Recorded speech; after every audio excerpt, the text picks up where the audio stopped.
दोस्तों, आप में से कई लोग विदेश घूमने की ख्वाहिश रखते होंगे और अपने देश की बाहरी दुनिया से परिचित होने की जिज्ञासा तो बिल्कुल होती होगी।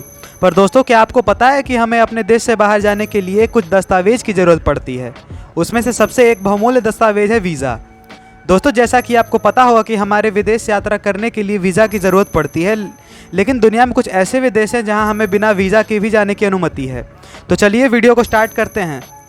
दोस्तों, वीज़ा का फुल नेम होता है visitors international stay admission. Visa एक डॉक्यूमेंट है जो कि हमें किसी दूसरे देश में विजिट करने के लिए परमिशन देता है। ये शब्द कार्टा वीज़ा से लिया गया है, जो कि एक लैटिन वर्ड है जिसका मतलब होता है एक ऐसी कागज़ जो देखा गया हो। दोस्तों, इसकी शुरुआत वर्ल्ड वार 1 के बाद हुई थी, क्योंकि उस समय किसी दूसरे देश में एंट्री को बैन करने की शुरुआत हुई थी। मैं आपको बता दूं कि सारे देश अपने पर्पस के अकॉर्डिंग वीज़ा जारी करते हैं। जैसे कि इंडिया 11 टाइप्स की वीज़ा जारी करते हैं। तो चलिए दोस्तों, इसी तरह से विभिन्न प्रकार के वीज़ा के बारे में जानते हैं। Number 1, tourist visa. ये वीज़ा आप किसी देश में लेके जाते हो तो आप सिर्फ एक टूरिस्ट बन के ही जाओगे और उस वीज़ा के अनुसार आप वहाँ विजिट एक्सप्लोर करने और घूमने के लिए उपयोग में आती है। दूसरा है ऑन अराइवल वीज़ा। यह वीज़ा किसी देश में विजिट करने पर फ़ौरन प्रोवाइड की जाती है, जो कि यह सुनिश्चित करता है कि आप इमिग्रेंट्स नहीं हो। Number 3, business visa. दोस्तों, यह वीज़ा आपको दूसरे देश में बिजनेस करने की परमिशन देती है और आप नौकरी करने हेतु भी इसे इस्तेमाल कर सकते हैं। Number 4, transit visa. ये वीज़ा उस समय प्रोवाइड की जाती है जब आप किसी तीसरे देश होकर गुजरना चाहते हो और वीज़ा सिर्फ 5 दिनों के लिए मान्य होती है।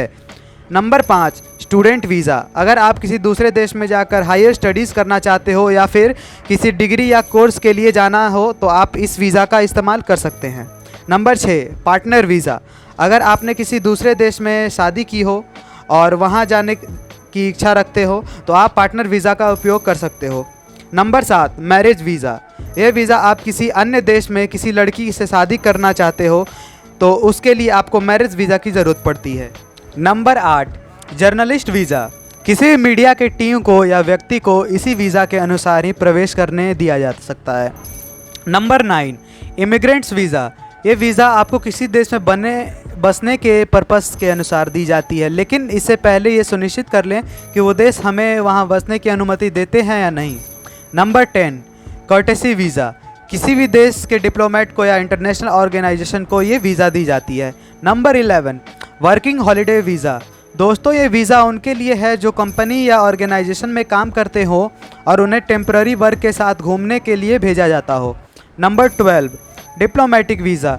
ये वीज़ा सिर्फ राजनयिकों के लिए होता है जिसके पास डिप्लोमेटिक पासपोर्ट हो।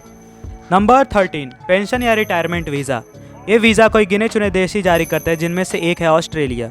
ये वीज़ा उनके लिए है जिनका मकसद किसी प्रकार के किसी देश में जाकर पैसे कमाना ना हो। कुछ मामलों में व्यक्ति के उम्र का भी ध्यान रखा जाता है। चलिए दोस्तों, ये तो हो गई भिन्न प्रकार के वीज़ा। दोस्तों, क्या आप कॉमन वीज़ा के बारे में जानते हो? दोस्तों, कॉमनली वीज़ा से तो आप केवल उसी देश में जा सकते हो जो देश उसकी अनुमति दे, लेकिन कॉमन वीज़ा एक ऐसा ज़रिया है जिससे आप एक से अधिक देशों में जाने का परमिशन ले सकते हो। इसके एग्जांपल है शेंजन वीज़ा, जिसकी मदद से आप यूरोप के कई देशों में सैर कर सकते हो। दोस्तों, अब मैं आपको जो बताने जा रहा हूँ उसके बारे में आपने सुना ही होगा। दोस्तों, क्या आपको पता है कि यूरोपियन यूनियन के मेंबर्स के नागरिकों को एक दूसरे के देश में बिना किसी परमिशन के विज़िट कर सकते हैं? उसी तरह अमेरिका भी अपने 36 देशों की इसी तरह की छूट देता है।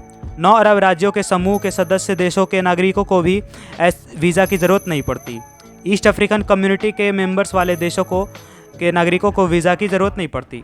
अब करते हैं भारत की बात। भारत भी भूटान और नेपाल के लोगों को बिना वीज़ा के आने की अनुमति देता है। दोस्तों, मैं आपको बता दूं कि इसके अतिरिक्त कई और देश हैं जिसकी यात्रा के लिए भारतीय नागरिकों को वीज़ा की ज़रूरत नहीं पड़ती।